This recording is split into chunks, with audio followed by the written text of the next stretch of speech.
Every friend that sat next to me in these seats, they disappeared. All of them were gone. I had one friend left. His name was Nate. I remember I called Nate one night. I said, hey, bro, I need a place to sleep. Nate always gave me a place to sleep, and he always gave me a meal to eat. Call Nate, hey, Nate, I got to come over. Okay. Walk miles to Nate's house, knock on the door. His dad answers the door and says, mijo, you can't stay here no more. I said, what do you mean, Alex? He said, you got to get your life together. I heard you're stealing credit cards.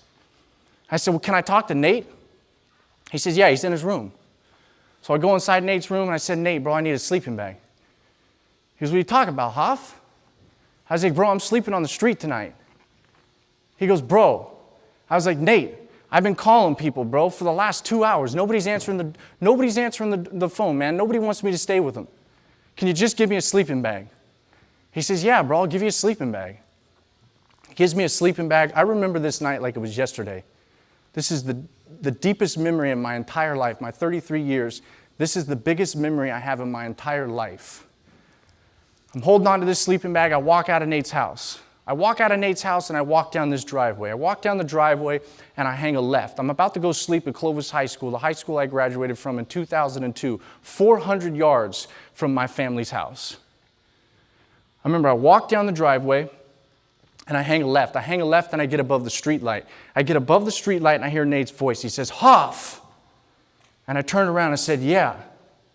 He said, look at yourself, bro. What are you doing? I said, don't worry about it, Nate, I got it.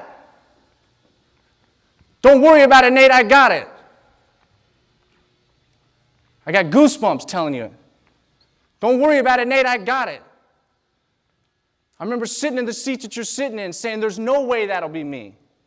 Jose, the kid that took my point guard position, 7th grade, he was friends with Nate. One time we were partying at Nate's house. He says, Hoff, I'm really worried about Nate. I said, why? What's up, bro? He goes, man, you guys are snorting cocaine and smoking weed. I don't really care about that stuff. He goes, well, what about these pills, man? He goes, I know you use them and you got it under control. What about Nate? I said, man, don't worry about it. Nate's got it. I didn't know that night that I walked out of Nate's house and I heard his voice say, Hoff, that'd be the last time I got to hear his voice. His dad would go into his room every single day. Alex loved that kid more than any dad I've seen love their kid. He would kiss him on the forehead. He'd say, I love you, mijo. I'm going to work. He didn't know that one day he would walk in to do the same thing that he'd been doing for 20-something years. And he'd find the only kid he brought into this world dead on the floor.